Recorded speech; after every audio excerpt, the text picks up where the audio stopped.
हाँ तो बच्चों सभी को नमस्कार। आप सभी का स्वागत है मेरी इस क्लास में। मैं Vipin Kumar, maths faculty VMC से। आज हम यहाँ कुछ प्रीवियस ईयर क्वेश्चंस की बात करने वाले हैं। हमारा टॉपिक जो है वो हमारा टॉपिक है real numbers, polynomials and linear equation in two variables. चलिए अब एक सेकंड भी ना वेस्ट करते हुए चलते हैं पहले क्वेश्चन की ओर।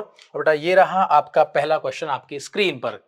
पढ़ते हैं इसको। If two positive integers p and q can be expressed as p is equal to 18 into a का square b power 4 and q is equal to 20 into a square a cube b square, where a and b are prime numbers, then LCM p और q का LCM क्या होगा। चलिए बहुत बड़ा simple सवाल है। एक काम करते हैं, पहले हम जो है p को फैक्टराइज कर लेते हैं।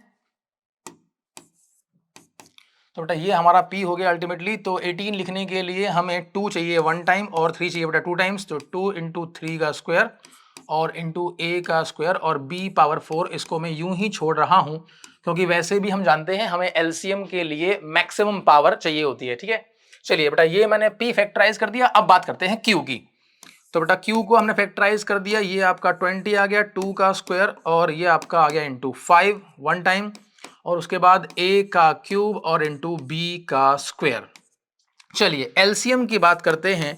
हम सभी जानते हैं, पूरा साल बीत गया पढ़ते पढ़ते, कि एलसीएम के लिए जो भी हमारे पास प्राइम फैक्टर्स आ रहे हैं उनकी मैक्सिमम ग्रेटेस्ट पावर लेनी होती है। तो p और q के बेटा एलसीएम की हम बात कर रहे हैं। तो एज वी कैन सी कि हमारे पास जो 2 की पावर है 2 की पावर 2 वो मैक्सिमम है। उसके बाद हमारे पास जो आपका 3 है उसकी भी पावर 2 मैक्सिमम है और 5 हमारे पास 1 टाइम है जी। उसके बाद आगे बढ़ते हैं। a हमारे पास जो है मैक्सिमम 3 टाइम्स है और b बेटा 4 टाइम्स है। तो ये हमारा एलसीएम होने वाला है। Let's solve it. ये आपका आ गया 4 इंटू 9 इंटू 5 a का क्यूब और b की पावर 4। तो ये आपका हो गया 180। 4 9 36 5 180 180 a क्यूब b पावर 4 और हमारा ऑप्शन है ऑप्शन डी बेटा। चलिए जी ये आपका आंसर आ गया। अब आपको बात क्लियर होगी। चलते हैं अगले सवाल की ओर बच्चों। ठीक है, two numbers are in the ratio. बेटा हमारे पास दो नंबर हैं जिनका रेशो 2:3 है और उनका एलसीएम 180 है। What is the HCF of these numbers. चलिए एक नया कलर ले लेते हैं। Let's make it colourful. दो बेटा नंबर है जिनका रेशो 2:3 है। तो मैं अज्यूम कर लेता हूं कि मेरे पास जो पहला नंबर है बेटा वो है 2x और आपका जो दूसरा बेटा नंबर है, जो आपका सेकंड नंबर है दूसरा, वो है आपका 3x। चलिए जी, एज वी ऑल नो कि हमारे पास जो रूल होता है product of two numbers is equal to HCF and LCM of these two numbers. चलिए इसे हम यूज करने वाले हैं। मेरे पास बेटा दो नंबर हैं 2x और 3x, तो इनका ये रहा प्रोडक्ट। अब क्योंकि आपको दिख ही रहा है कि ये हमारे दो नंबर हैं जहां पर 2 और 3 डिफरेंट है और मैंने x कॉमन लिया है, तो अल्टीमेटली x हमारा क्या है, HCF है। तो बेटा आपका जो x है वो HCF हो गया और LCM हमें दिया हुआ है 180। चलिए इसे सॉल्व कर लेते हैं जी। तो x बेटा आपने जो है कट कर दिया, यहां आपका एक x बचा और ये आपका 2 3 6 180 के अपॉन में 6 चला गया, तो ये 30 बेटा आपका आंसर आ गया। तो हमारा जो HCF है वो 30 होगा। आई एक्सपेक्ट कि आपको ये मेरी बात समझ आ गई होगी। ठीक है बच्चों, चलिए आगे चलते हैं क्वेश्चन नंबर 3 की ओर। हाँ तो बच्चों आपका अगला सवाल, प्रूव दैट √2 + √3 का whole square is an irrational number given that √6 is an irrational number. ठीक है बेटा, एक्चुअली क्या है कि ये आपको दिया हुआ है कि आपका √6 इरेशनल है, तो आपको ये भी इरेशनल प्रूव करना है। चलिए इसे जरा ठीक कर लेते हैं। ये हमने इसको पेज को कैटेगराइज कर लिया, लाइक हिस्सों में बांट लिया। चलिए अब करते हैं बात। तो यहां हमें करना क्या है, पहले बेटा हमें इसका होल स्क्वायर ओपन करना पड़ेगा।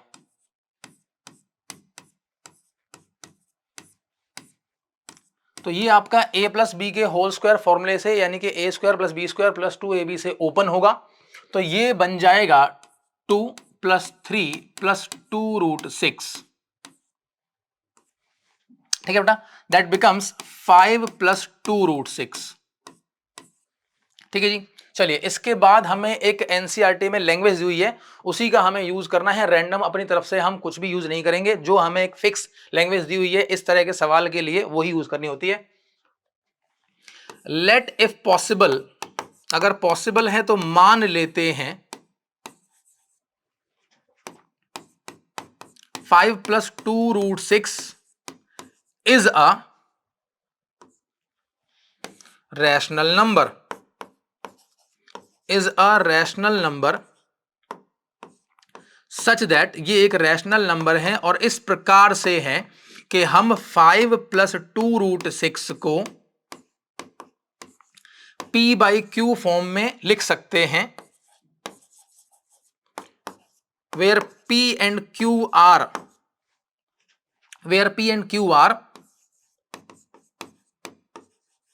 को-प्राइम और q नॉट इक्वल टू 0।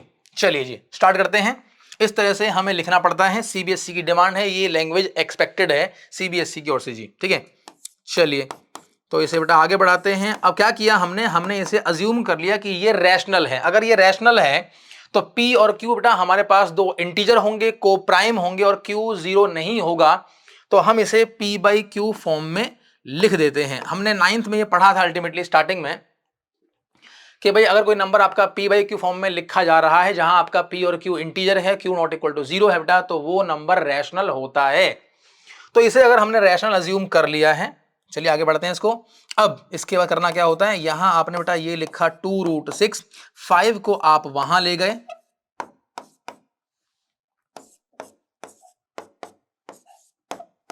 और ये आपका जो है अपॉन में इस तरह से 2q आ गया जी। अब यहां समझने वाली बात है कि हमारे पास बेटा p जो है वो इंटीजर है, q बेटा इंटीजर है और आपका 2 इंटीजर है और आपका 5 इंटीजर है जी। तो अल्टीमेटली यहां पर इंटीजर अपॉन इंटीजर नंबर लिखा है, यानी कि ये एक रैशनल नंबर लिखा है। अब अगर ये रैशनल नंबर हो गया, अब बेटा अगर आपका ये नंबर रैशनल है तो जिसके इक्वल में ये लिखा है √6 वो भी क्या होगा, रैशनल। अब लेकिन अगर ये इसके रैशनल होने से ये रैशनल अगर हम बोल सकते हैं तो इस बात से इस गिवन स्टेटमेंट का क्या हो जाएगा, कॉन्ट्राडिक्शन जी भाई, क्योंकि यहां ये कह रहे हैं कि आपका √6 क्या है, इररेशनल। इट मींस हम जो यहां अज्यूम कर रहे हैं वो क्या है, गलत है। जरा फिर से रिपीट करता हूं, जरा सुनिए गौर से। भाई ये आपका नंबर लिखा है इंटीजर अपॉन इंटीजर, तो इट मींस ये रैशनल है। अब अगर ये रैशनल है तो ये रैशनल है, लेकिन इसको रैशनल बोलने से गिवन स्टेटमेंट का कॉन्ट्राडिक्शन हो जाता है, इसलिए हमारा अज्यूम करना क्या है, गलत है। इसे लिखते कैसे हैं,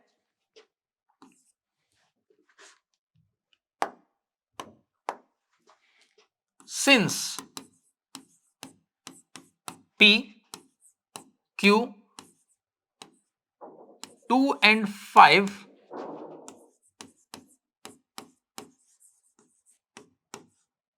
are integers, so p minus 5q upon 2q is a rational number।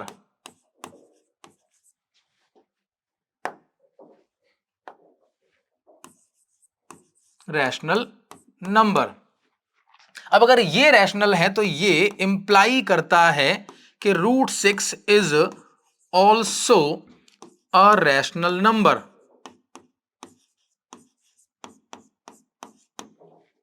ठीक है बेटा, चलिए जी आगे बढ़ते हैं। लेकिन अगर इसको हमने रैशनल बोल दिया, but this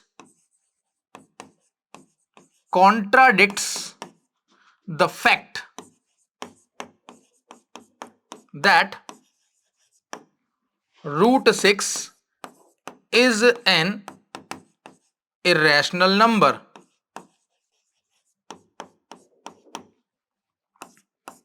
so our assumption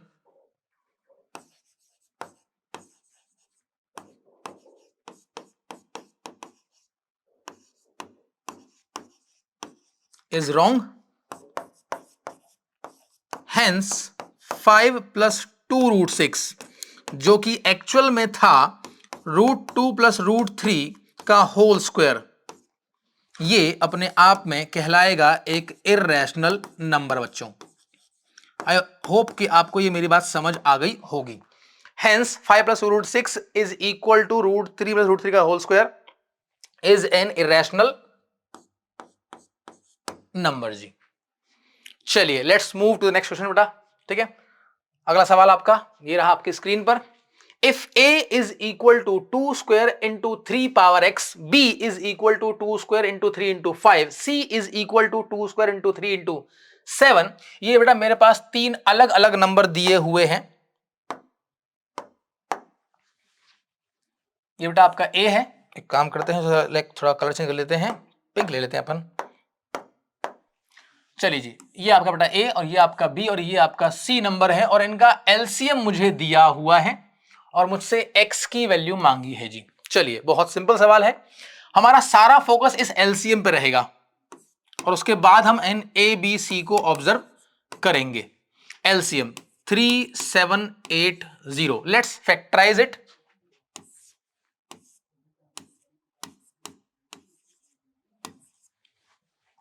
ये बेटा आपका आएगा 1, ये आएगा 8, उसके बाद आपका ये हो गया 16, 9 और ये हो गया आपका 0, देन अगेन 2, 945 और ये आपका आ गया 3, 3 3 ये बेटा आपका आ गया 105 और ये आपका आ गया 3 35 5 और 7 जी। चलिए हमने इसे बेटा फैक्टराइज कर लिया है, तो 3780 आपका जो है फैक्टराइज हो रहा है 2 का स्क्वायर और 3 की पावर 3 और बेटा 5 into 7। अब करते हैं ऑब्जर्व ए बी सी को, जरा ध्यान देंगे बेटा। एज आई टोल्ड यू पहले भी कि एलसीएम में क्या है, हमें हर प्राइम फैक्टर की हाईएस्ट पावर पिक करनी होती है जी। साफ दिख रहा है कि 2 पर तो बेटा स्क्वायर ही है और वो यहां पर आ भी गया है, कोई दिक्कत नहीं जी। यहां पर 3 बेटा एक बार है, यहां भी एक बार है, यहां पर 3 पर x लिखा हुआ है और हमने यहां पर 3 पर बेटा क्यूब लिया है, तो अल्टीमेटली जो 3 की हाईएस्ट पावर होगी वो 3 रही होगी। इट मींस x की वैल्यू 3 है। आई होप आपको यह बात समझ आ गई होगी, बहुत सिंपल सवाल है। फिर सुन लो गौर से कि भाई हम जानते हैं कि एलसीएम में प्राइम फैक्टर्स की हाईएस्ट पावर पिक करते हैं। बेटा आपका 5 यहां वन टाइम है, आ गया जी। बेटा 7 आपका यहां वन टाइम है, वो भी आ गया जी। 2 बेटा 2 पे स्क्वायर है, वो भी आ गया। अब 3 पर कंफ्यूजन है क्योंकि आपका 3 यहां पर बेटा वन टाइम है, यहां वन टाइम है, लेकिन यहां पर 3 पर x है और हमने 3 की पावर हाईएस्ट क्यूब ली है, तो अल्टीमेटली x की वैल्यू 3 ही होनी चाहिए। चलिए चलते हैं अगले सवाल की ओर। 3 bells ring at intervals of 6, 12 and 18 minutes. If all the 3 bells rang at 6 AM, when will they ring together again जी। बेटा 3 बेल्स हैं अल्टीमेटली, ठीक है, 3 बेल आपकी जी और वो जो 6, 12, 18 मिनट के इंटरवल पे जो है रिंग करती हैं। तो अगर मान लेते हैं कि इत्तेफाक से वो एक समय पर 6 बजे सुबह रिंग करती हैं एक साथ, तो अब वो कितने मिनट के बाद दोबारा एक साथ रिंग करेंगी। अल्टीमेटली जब भी ना इस तरह का सवाल आता है कि 3 अलग चीजें हैं और वो अलग स्पीड से अलग चल रहे हैं और उन्हें कहीं किसी सेम पॉइंट पर दोबारा आके मिलना होता है, तो ऐसे में हम एलसीएम कॉन्सेप्ट यूज करते हैं। चलिए तो करना क्या है, हमें अल्टीमेटली इनका एलसीएम निकालना है। तो बेटा जो भी हमारा एलसीएम का आंसर आएगा सम मिनट्स, अल्टीमेटली वो हम 6 AM में ऐड कर देंगे एंड वी विल टेल कि हाँ भाई दोबारा आपकी जो बेल्स रिंग करेंगी वो इस टाइम पर करेंगी। चलिए तो 6, 12 और 18 को फैक्टराइज करते हैं। Let me colour the change the colour, actually let me change the colour. तो बेटा ये आपका जो है 6 2 into 3 हो गया और ये आपका 12 की बात करते हैं तो 2 का स्क्वायर और 3 बेटा, और 18 की बात करते हैं तो ये आपका हो गया 2 into 3 का स्क्वायर जी। चलिए एलसीएम की बात करते हैं इनके, तो बेटा इनका एलसीएम आएगा 2 की पावर 2 हाईएस्ट और 3 पर बेटा स्क्वायर जी। तो ये हो गया आपका 4 into 9 36 मिनट्स। एक सेकेंड इसको ठीक कर लेते हैं।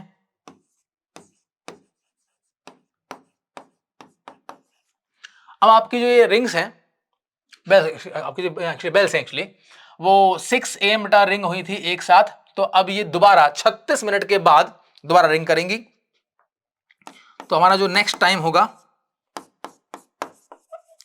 बेल्स के रिंग करने का वो होगा 6:36 AM। ठीक है बच्चों, चलिए आगे बढ़ते हैं। If the sum of zeros of the polynomial px is equal to 2x square minus k root 2x plus 1 is root 2, अगर इस पॉलिनोमियल के बेटा अगर इस पॉलिनोमियल के जीरोज का सम हमें √2 दिया हुआ है तो k की वैल्यू क्या होगी जी? चलिए कोई दिक्कत नहीं, बहुत सिंपल सवाल है। Alpha plus beta is equal to, formula हमें याद है -b/a होता है जी, एंड आई होप कि आपको भी याद होगा। तो एक काम करते हैं, यहां पर हम रखते हैं वैल्यूज माइनस, और बेटा b की वैल्यू खुद कैसी है -k√2, और बेटा आपका a क्या है 2, और इसकी मुझे वैल्यू दी हुई है कितनी √2। व्हाट वी गॉट एक्चुअली, हमको मिला k√2 upon 2 is equal to √2। बेटा √2 आपका हो गया कैंसिल आउट, तो हमारी k की वैल्यू जो है वो 2 आ गई जी, और हमारा आंसर है ऑप्शन बी। ठीक है बच्चों, चलिए आगे बढ़ते हैं। The zeros of a polynomial x square plus px plus q are twice the zeros of the polynomial 4x square minus 5x minus 6, then the value of p is। जो इसके zeros हैं वो इस वाले पॉलिनोमियल के zeros के twice हैं। तो एक काम करते हैं,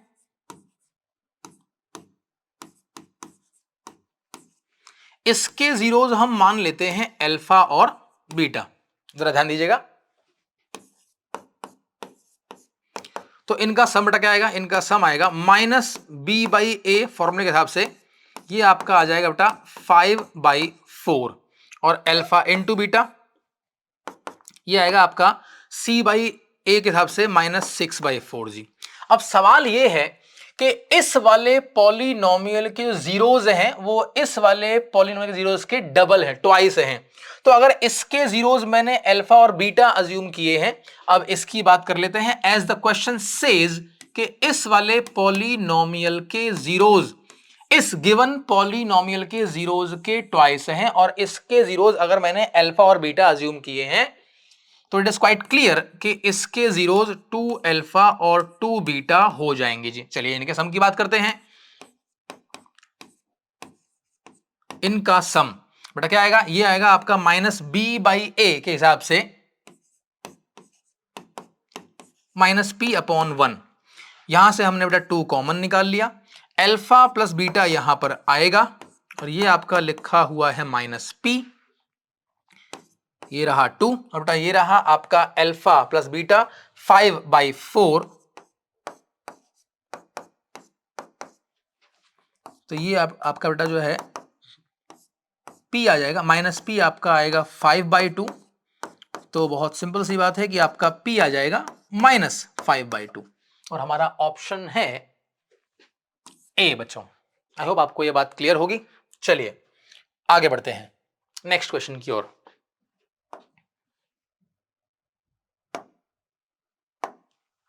चलिए, a ball is thrown in the air so that t seconds after it is thrown जी। आपने एक बॉल जो है एयर में थ्रो की है, so that t seconds after it is thrown its height h metre above its starting point is given by the polynomial जी। हमने एक बॉल थ्रो कर दी अल्टीमेटली, ठीक है, ऊपर हवा में, तो कुछ टी सेकंड के बाद हमने बॉल को फेंका अल्टीमेटली, तो बॉल फेंकने के टी सेकंड के बाद उस बॉल की जो हाइट h मीटर थी, जो कि स्टार्टिंग पॉइंट से ऊपर आपने मेजर की है, वो एक पॉलिनोमियल की फॉर्म में हमें दी है जी। यानी कि ये जो है ये अल्टीमेटली लिखा हुआ है h is equal to 25t minus 5t square. ये हम हाइट की बात कर रहे हैं टी सेकंड्स की फॉर्म में। हमने एक पॉलिनोमियल क्रिएट करने का ट्राई किया है टी के, यहां हमारा टी हमारा वेरिएबल है, ठीक है जी, और आपका टी क्या है, टाइम है, टी सेकंड्स की हम बात कर रहे हैं। तो हमने उसकी हाइट h को शो किया है एक पॉलिनोमियल फॉर्म में जो t वेरिएबल का बना है और t अपने आप में क्या है, टाइम, t सेकंड्स। ठीक है जी, चलिए आगे बढ़ते हैं। तो ये हो गया हमारा पॉलिनोमियल। अब आगे बढ़ते हैं, पढ़ते हैं कि इसने इस पर क्या पूछा हुआ है। Observe the graph of the polynomial and answer the following questions. Write zeros of the given polynomial. जी आई होप कि आपने एनसीईआरटी प्रॉपर पढ़ी और आपने सुना भी होगा, देखा भी होगा। एक फिगर बनती है, या तो वो अपवर्ड ओपन होती है इस तरह से, या बेटा होती है डाउनवर्ड जी। और इसका बहुत ही सुंदर सा नाम लिखा हुआ है हमारी एनसीईआरटी में, पैराबोला। ठीक है बेटा, अपवर्ड फेसिंग और डाउनवर्ड फेसिंग। तो एज वी कैन सी हमारे इस फिगर में हमें एक पैराबोला दिया हुआ है और ये पैराबोला एक कर्व है। अल्टीमेटली हमने ऐसे बॉल को फेंका और वो इस तरह से एक फॉर्म बना के आपको, भाई बहुत बहुत सिंपल सीधा, आपने आप खेलते हैं, आपने बॉल फेंकी होगी, आपको दिखता है कि एक कर्व टाइप बनता है। अल्टीमेटली आपने ऐसे बॉल फेंका और वो गिरा, ठीक है, तो एक कर्व क्रिएट होता है, उसे हम पैराबोला बोल रहे हैं।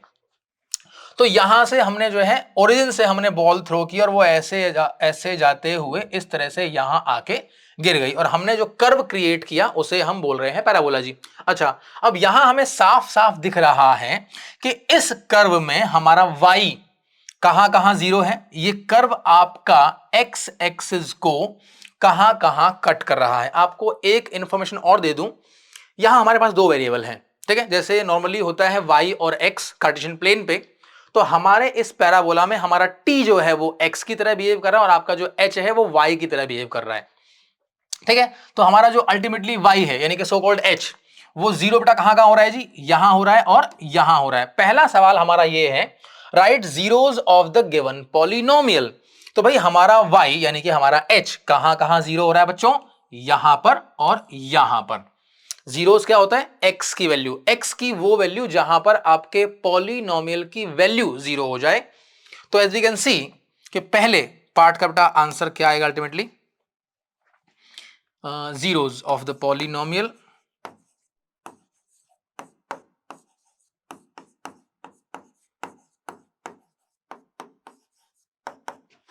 x की वैल्यू 0 और 5, इन दो पॉइंट्स पर आपका y 0 हो रहा है।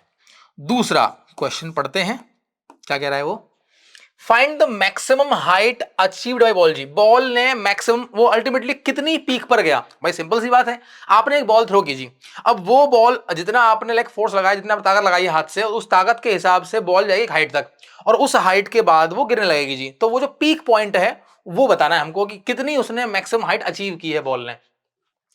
अब यहां हमें फिगर में साफ साफ दिख रहा है कि हमारे बेटा जो बॉल है वो यहां से यहां तक गई और आपकी हेल्प के लिए, क्योंकि ये थोड़ा कॉन्सेप्ट जो है आगे क्लास का है, तो आपकी हेल्प के लिए हमें यहां पर बता भी रखा है कि देखो भाई x की इस वैल्यू पर हमें पीक पॉइंट अचीव हुआ है।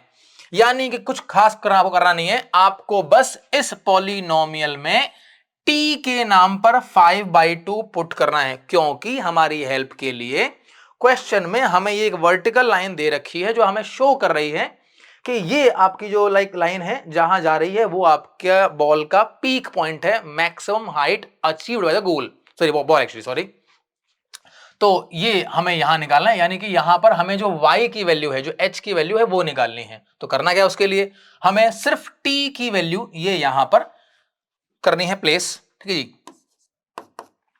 तो 25 into 5/2 minus 5 into T square, T की वैल्यू 5/2 यानी कि उसका स्क्वायर 25/4। तो बेटा ये आपका हो गया 125/2 और ये आपका हो गया 125/4। इसे बेटा आप सॉल्व करेंगे एलसीएम लेके, तो हमारा आंसर आएगा 125/4। ठीक है जी। अच्छा, अगला आपका सवाल बेटा, आफ्टर थ्रोइंग अपवर्ड, जी बॉल को ऊपर फेंकने के बाद, how much time did the ball take to reach the height of 30 metre. जी बहुत सिंपल सी बात है, अगर आप फिगर को ऑब्जर्व करें, मान लेते हैं कि 30 मीटर यहां कहीं होगा। अब सोचने वाली बात यह है कि अगर 30 मीटर यहां कहीं है तो 30 मीटर यहां कहीं भी होगा, इसके जस्ट सामने। यानी कि क्वेश्चन में खास आपको मेंशन नहीं किया, लेकिन हम दिमाग लगा सकते हैं, वी कैन सी कि 30 मीटर हमारे पास दो बार अचीव होगा। कभी किसी और टाइम पे, यहां टाइम कुछ और होगा और यहां टाइम कुछ और होगा, यानी कि हमारे पास दो आंसर आने वाले हैं। अब वो कैसे आएंगे देखते हैं जी। सवाल क्या है, सवाल ये है कि भाई बॉल को ऊपर फेंकने के बाद कितने टाइम पर आपकी जो बॉल है वो 30 मीटर की हाइट अचीव कर लेगी। हमने पहले पढ़ा था सवाल में, ये जो आपका पॉलिनोमियल है ये हाइट को डिनोट कर रहा है अल्टीमेटली, तो यानी कि हमें h के नाम पर 30 यहां पुट करना है और हमें सॉल्व करनी है क्वाड्रेटिक पॉलिनोमियल, उसे फैक्टराइज करना, बताना है कि ऐसी कौन सी दो t की वैल्यूज हैं जहां पर हमें 30 मीटर अचीव होगा। चलते हैं नेक्स्ट स्लाइड की ओर, मुझे स्पेस की नीड पड़ेगी बच्चों। चलिए तो यहां हम थर्ड पार्ट की बात कर लेते हैं and let's change the colour.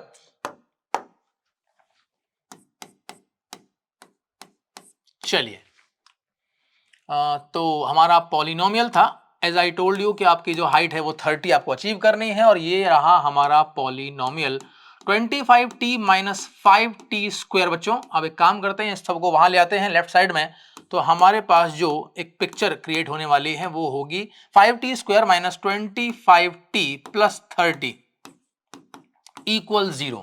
ठीक है जी। अब बेटा आपने इसे इजी करने के लिए 5 आपने कॉमन निकाल लिया, तो ये आपका हो गया t का स्क्वायर माइनस 5t प्लस 6। ठीक है जी। आपने पूरा साल खर्च किया है मैथ्स पढ़ने में, तो इसे आप बहुत इजीली फैक्टराइज कर लेंगे। तो मैं थोड़ा सा जो है लिखता हूं, फैक्टराइज करके डायरेक्टली आई एक्सपेक्ट कि आप इसे फैक्टराइज कर सकते हैं इजीली। तो हमारे पास यहां पर दो टाइम आ गया अल्टीमेटली। इन दो आंसर्स का मीनिंग क्या हुआ, इनका मीनिंग ये है कि हमारे पास दो ऐसे टाइम है जहां पर हमने 30 मीटर की हाइट अचीव की है, 2 सेकंड पे और 3 सेकंड पे जी। ठीक है बच्चों, चलिए फोर्थ पार्ट की बात करते हैं, जब चलते हैं पीछे की ओर, जरा सवाल को पढ़ लेते हैं कि सवाल में क्या था फोर्थ पार्ट में। Find the two different value, इस बार क्वेश्चन ने खुल के ही बोल दिया कि भाई दो टी की दो डिफरेंट वैल्यूज क्या हैं जब आपकी बॉल की हाइट 20 मीटर है जी। अगेन सेम काम करना है आपको, एक आपको सॉल्व करनी है क्वाड्रेटिक। तो बेटा ये आपका हो गया 25t minus 5t square is equal to 20 जी। चलिए तो ये हम इक्वेशन क्रिएट कर लेते हैं, 5t square minus 25t plus 20,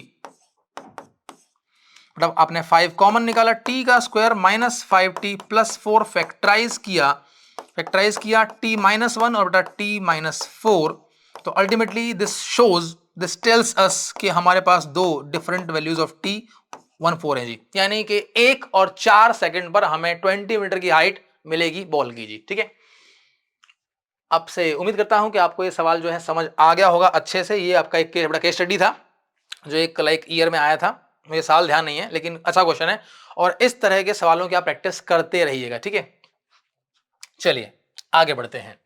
next question, find the value of k such that the polynomial x square minus bracket k plus 6 into x plus 2 into 2k minus 1 has sum of its zeros equal to half of their product जी। बहुत साफ साफ लिखा है कि zeros का जो सम है वो इक्वल है उनके प्रोडक्ट के हाफ के। चलिए जी एक काम करते हैं, यहां थोड़ा सा और अपना कलर चेंज कर लेते हैं बच्चों।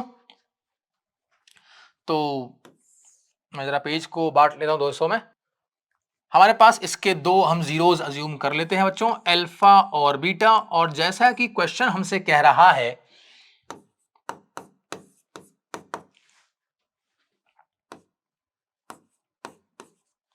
ये रहा सम माइनस, उसके बाद एक और माइनस, एक सेकेंड,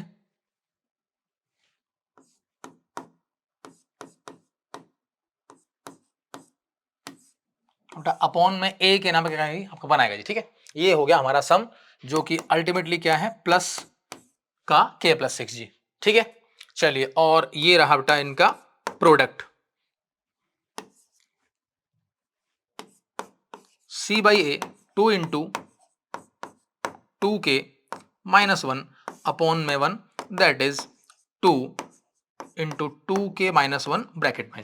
ठीक है, चलिए तो as the question is saying कि आपका सम जो है वो क्या है बेटा प्रोडक्ट के हाफ के इक्वल है जी, कोई दिक्कत नहीं। चलिए तो बेटा ये रहा हमारा सम k प्लस 6, ये रहा हाफ और प्रोडक्ट बहुत ही सिंपल सवाल, as we can see here हमको मिला k plus 6 is equal to 2k minus 1।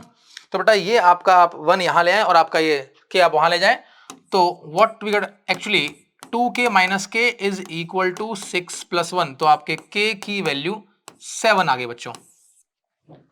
I hope आपको बात समझ आ गई होगी, ठीक है। If one zero of the polynomial 6x square plus 37x minus bracket k minus 2 is reciprocal of the other जी, जब आपका एक जीरो दूसरे का रेसिप्रोकल हो, ठीक है जी, तो k क्या होगा। अब क्वेश्चन में साफ साफ लिखा है कि एक जीरो क्या है, दूसरे का रेसिप्रोकल। तो यानी कि अगर एक जीरो मेरा जो है अल्फा हुआ तो दूसरा क्या हुआ बेटा, दूसरा हुआ 1 by alpha as the question is saying. अब एक काम करते हैं, हम निकालते हैं इन दोनों का प्रोडक्ट जी, अल्फा इंटू बीटा, और बीटा मेरा है क्या 1 बाई अल्फा। फॉर्मूला क्या होता है जी, c बाई ए। अब मेरा c क्या है, c है माइनस k माइनस 2 ब्रैकेट के अंदर, और बेटा a क्या है, a है 6, ठीक है। ये हो गया आपका अल्फा, अल्फा कैंसिल आउट जी, तो ये हो गया माइनस का k प्लस का 2 अपॉन में 6 इज इक्वल टू 1। बेटा ये हमारा जो है k आ गया -4, ठीक है बच्चों, ये हमारा आंसर है जी, ठीक है। चलिए आगे बढ़ते हैं। हाँ तो बच्चों चलते हैं नेक्स्ट क्वेश्चन की ओर, पढ़ते हैं बेटा। If 3 times the greater of 2 numbers is divide by the smaller one, अगर आपने आपके दो नंबर दिए हुए हैं, अगर आपने बड़े वाले के 3 टाइम्स को, बड़े वाले नंबर के 3 टाइम्स को छोटे वाले नंबर से डिवाइड किया है तो हमें 4 मिलेगा बेटा एज अ क्वेश्चन और 3 मिलेगा एज रिमाइंडर। और अगर आपने छोटे वाले नंबर के 7 टाइम्स को बड़े नंबर से बेटा डिवाइड किया तो 5 मिलता है एज क्वेश्चन और 1 मिलता है एज रिमाइंडर जी। चलिए काम करते हैं, हम नंबर्स को अज्यूम कर लेते हैं।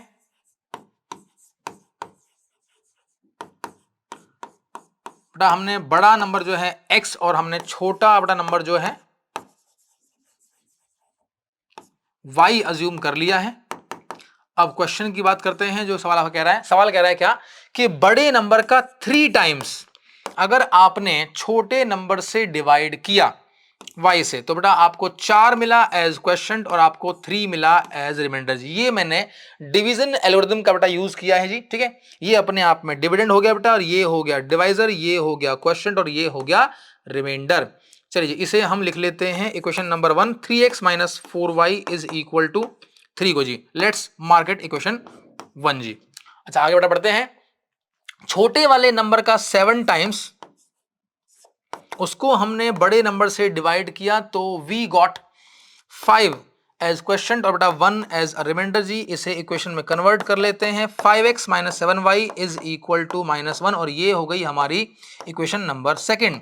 चलिए बेटा इन्हें करते हैं यहां सॉल्व।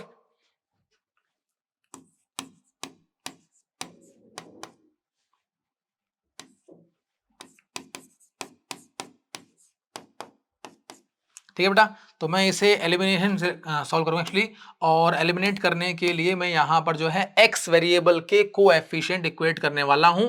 तो मैं ऊपर वाली लाइन को बेटा 5 से और नीचे वाली लाइन को 3 से मल्टीप्लाई कर रहा हूं, तो मुझे मिला 15x 20y, तो बेटा ये हो गया आपका 15 जी, और यहां मिला 15x 21y, बेटा ये हो गया आपका -3।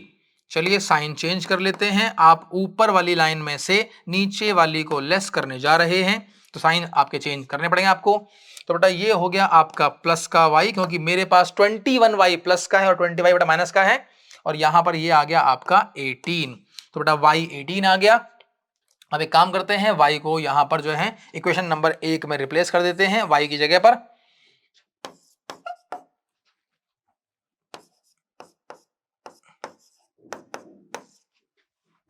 तो बेटा ये आपका आ गया 72 और आपने 3 ऐड किया तो 75, एक सेकेंड, तो बेटा ये आपका x आ गया 25 जी। क्या हमारा आंसर आ गया? नहीं जी, हमें यहां पर आंसर नहीं छोड़ना, हमें साथ में सामने लास्ट में बताना पड़ता है, क्योंकि सीबीएसई डिमांड करती है कि आप, क्योंकि सवाल ने आपसे एक्स नहीं मांगा, वाई नहीं मांगा, सवाल ने आपसे मांगे हैं नंबर, तो आपको लास्ट में लिखना पड़ता है हेंस द रिक्वायर्ड नंबर्स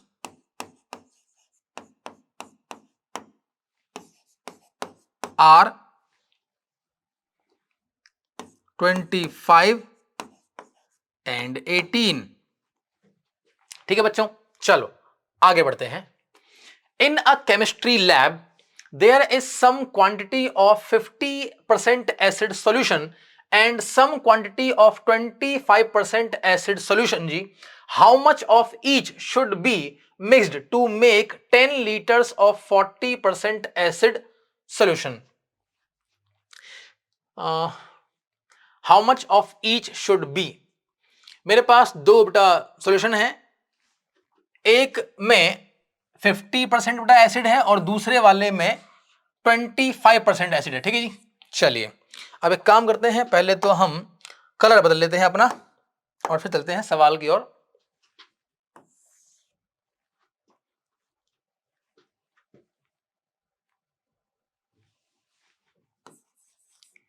मान लेते हैं कि इस वाले में से मैंने x लीटर और बेटा इस वाले में से मैंने y लीटर निकाला होगा। ठीक है, दोनों मिला दिए होंगे अल्टीमेटली, तो क्या होगा देखते हैं अभी। Let x litres of 50% acid solution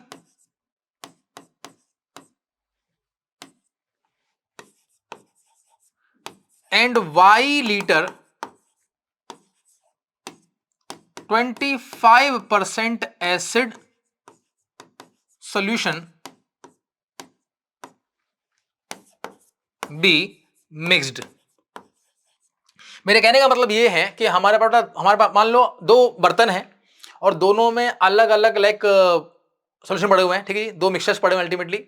एक मिक्सचर में 50% एसिड डाला और एक में 25% एसिड डाला। ठीक है, अब क्या किया मैंने कुछ यहां से और कुछ यहां से लेके दोनों को मिक्स कर दिया एक तीसरे बर्तन में। अब उससे क्या होगा, वहां दो बातें होंगी अल्टीमेटली। जो आपने तीसरा बर्तन क्रिएट किया है, आपने जो थर्ड वेसल क्रिएट किया है, उसमें एक तो एसिडिक कंटेंट कितना होगा और वो कितना क्वांटिटी है, दो बातें हमें यहां पर फोकस करनी है। चलिए, तो क्या किया मैंने यहां से बेटा x और यहां से y पिक किया। तो पहली इक्वेशन क्या बनने वाली है जी, कि लो भाई x लीटर जी और y लीटर, अब ये दोनों मिला के कितना बना, ये बन गया आपका 10 लीटर। ठीक है, अच्छा इक्वेशन नंबर 1। अब क्योंकि जब मैंने इस वाले वेसल में से जहां पर 50% एसिड कंटेन करने वाला सॉल्यूशन पड़ा हुआ है, तो जब उसमें से मैंने कुछ लीटर निकाला होगा तो मेरे इस x लीटर के साथ चलकर आया होगा 50% एसिडिक पार्ट, एसिडिक कंटेंट। जब मैंने दूसरे वाले वेसल में से कुछ लीटर लिक्विड लिया होगा, अल्टीमेटली सॉल्यूशन लिया होगा, तो y के साथ इस y लीटर में चलकर मेरे साथ आया होगा 25% एसिडिक कंटेंट। और ये एसिडिक कंटेंट जो है अल्टीमेटली 40% ऑफ 10 लीटर के बराबर है जी। तो बेटा ये हो गई मेरी सेकंड इक्वेशन। इसे एक काम करते हैं, पहले सॉल्व कर लेते हैं। सॉल्व करने के बाद इसे इजी फॉर्म में कन्वर्ट करने के बाद हम बनाएंगे second equation at the last. तो ये अपॉन बेटा अपॉन में लिखा है 100 दोनों के, और यहां पर लिखा है मेरे पास 400 अपॉन में 100 अल्टीमेटली। तो ये आपने कर दिया कैंसिल आउट, और further we can take some common. तो एज वी कैन सी अगर मैंने 25 यहां बेटा कॉमन लिया है तो ये आपका आ जाएगा 2x प्लस वाई, और ये आपका आ जाएगा 16। ये हो गई मेरी सेकंड इक्वेशन बच्चों। ठीक है, चलिए जी अब करते हैं दोनों को solve. x plus y equal 10 और 2x plus y equal 16। Sign आपने करने हैं चेंज, क्योंकि हम क्या कर रहे हैं, हम कर रहे हैं सेकंड इक्वेशन को सब्ट्रैक्ट कर रहे हैं ऊपर वाले में से। तो बेटा आपका y हो गया कैंसिल आउट, ये हो गया माइनस का x और ये हो गया आपका -6। तो आपने जो x लिया है वो लिया है 6 लीटर, और as we can see clearly कि अगर आपका x 6 है तो बेटा y कितना आएगा 4।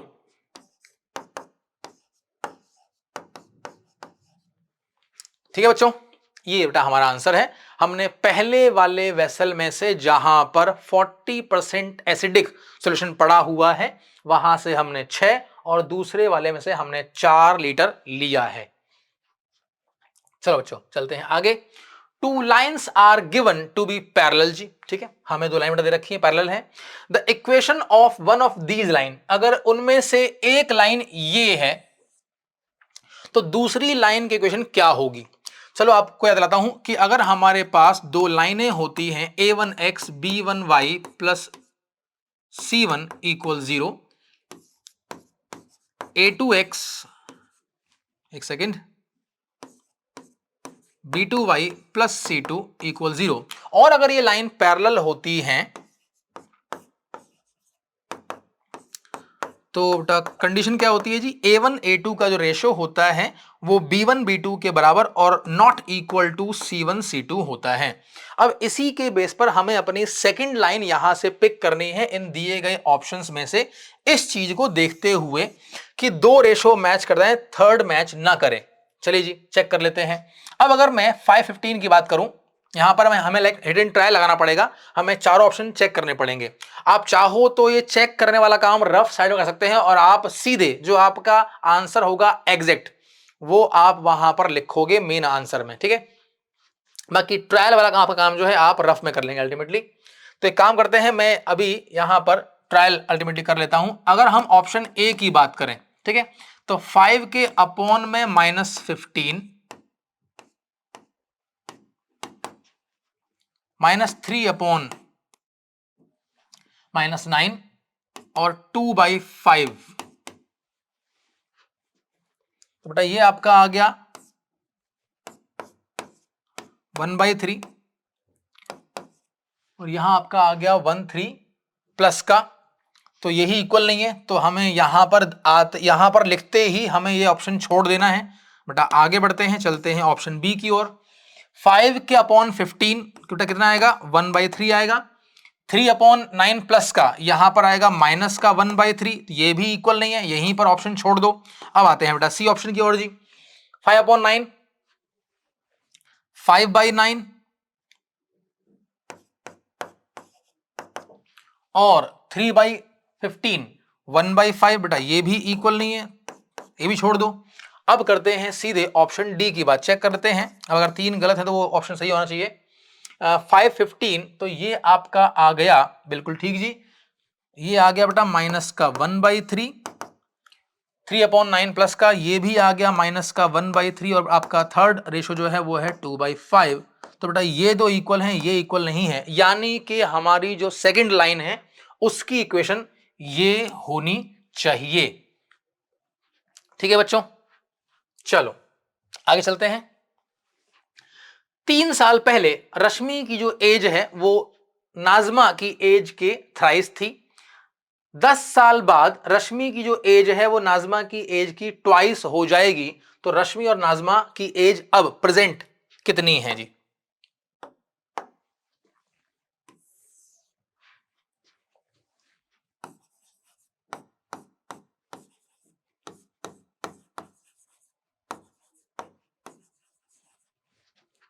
प्रेजेंट एज ऑफ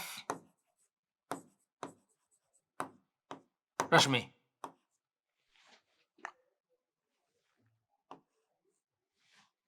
एक सेकेंड बच्चों,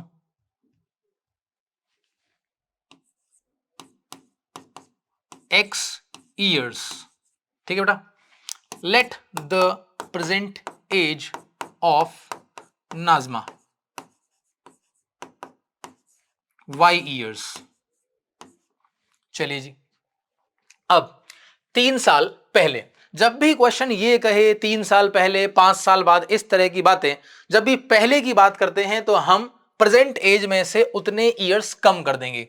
मेरा मानना यह है कि इस तरह के सवालों में आप क्वेश्चन में बात कराओ उनकी, दोनों की, जो भी वहां पर है, सोनू, मोनू, रश्मि, नाजमा, फादर सन, ठीक है, डॉटर फादर, मदर सन, आप उनकी बातें कराएं।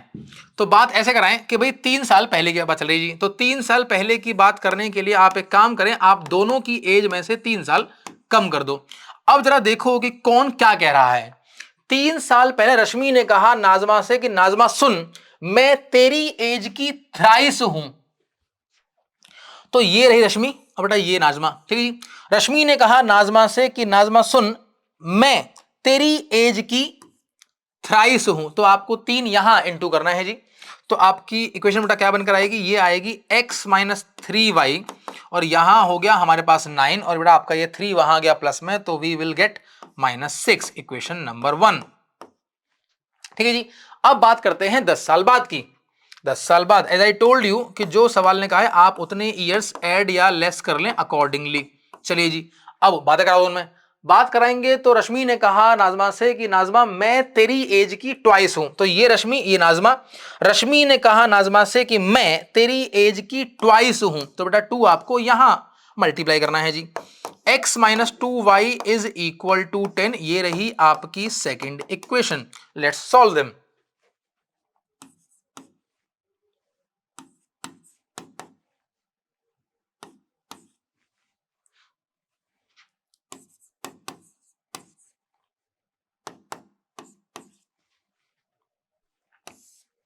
बेटा साइन चेंज और ये आपका साइन चेंज। तो बेटा ये आपका आ गया y माइनस का, और ये आ गया -16।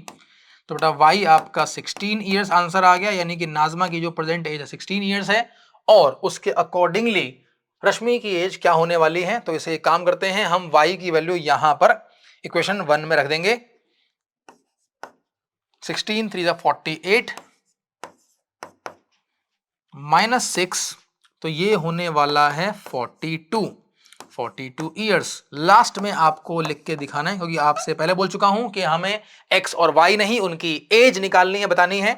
तो आपको लास्ट में लिख के देना होता है सीबीएसई को, hence present age of Rashmi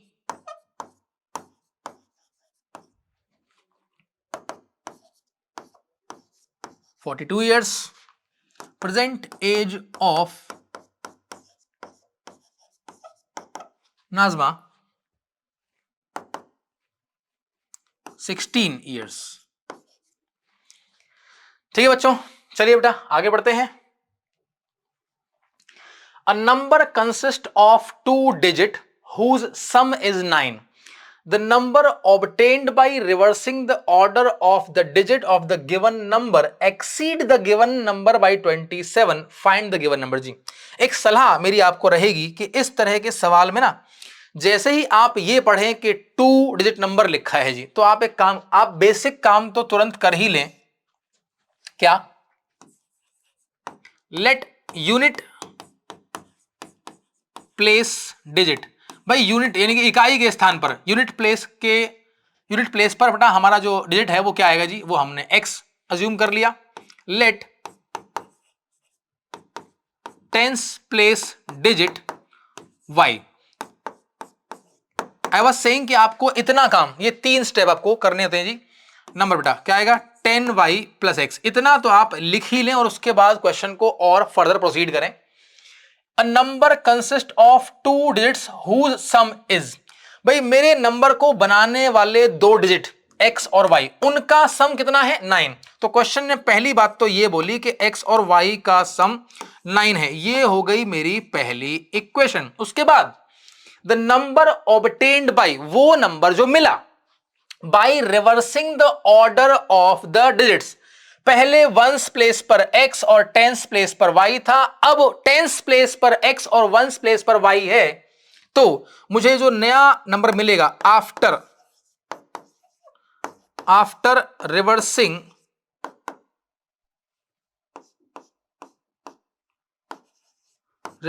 the order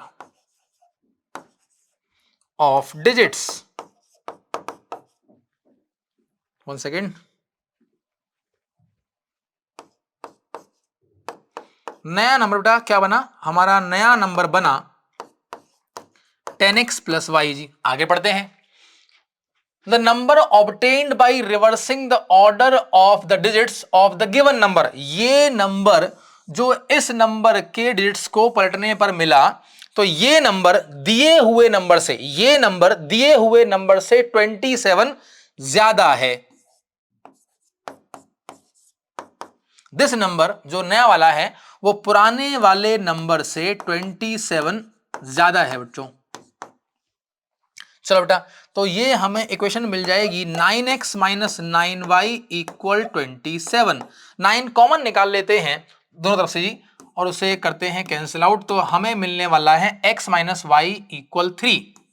बेटा ये हो गई हमारी इक्वेशन नंबर सेकंड। चलो करते हैं दोनों को solve. x plus y equal 9 और x माइनस वाई इक्वल 3। ठीक है बेटा, y करते हैं कैंसिल आउट, तो हमारे पास 2x इज इक्वल टू 12 आ गया। ठीक है, तो बेटा ये आपका x 6 आ गया और आपका y जो आ जाएगा वो आ जाएगा 3। तो बेटा हमारा नंबर जो है वो हो जाएगा 3 इंटू 10 प्लस 6 36। ठीक है बच्चों, यहां बेटा हमारे जो है क्वेश्चन समाप्त होते हैं अल्टीमेटली। अब आपको एक सलाह दूंगा, जरा सुन लो गौर से। ठीक है, रियल नंबर्स के अंदर हमारे पास जो है 2-3 बेटा टॉपिक्स अल्टीमेटली। एक आपका फंडामेंटल थ्योरम ऑफ अरिथमेटिक है, जहां हम नंबर को, एक यूनिक नंबर को प्राइम फैक्टराइज करते हैं, वो आपका एक बेसिक अल्टीमेटली। और आपके पास जो क्वेश्चंस आने वाले हैं आपके बेटा सीबीएसई बोर्ड में, वो आएंगे एचसीएफ और एलसीएम, जो भी उसमें थ्योरेटिकल बेस है वो आप सारा रेडी कर लेंगे।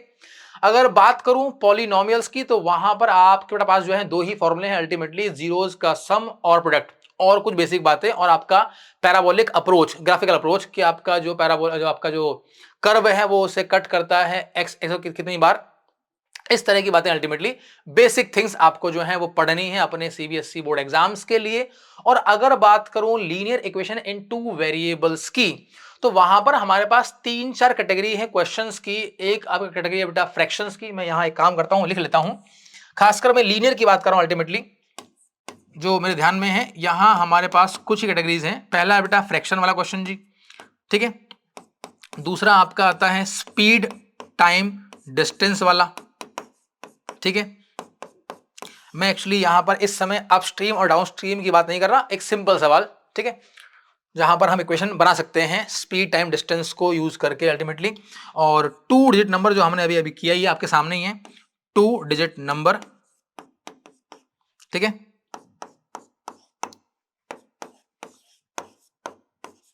और एज प्रॉब्लम्स, ठीक है, और वेरिएबल और फिक्स्ड चार्जेस, ठीक है बेटा। और बात करें तो एरिया ऑफ रेक्टेंगल, जो आपने पढ़ा होगा अपनी एनसीईआरटी में। मेरे कहने का मतलब ये है कि कुछ कैटेगरीज हैं जिन पर आप खास काम कर लें, ठीक है बेटा। तो बेटा आज के लिए इतना ही, यहीं पर बेटा क्लास को एंड करते हैं ultimately. And all the best for आपके एग्जाम्स के लिए।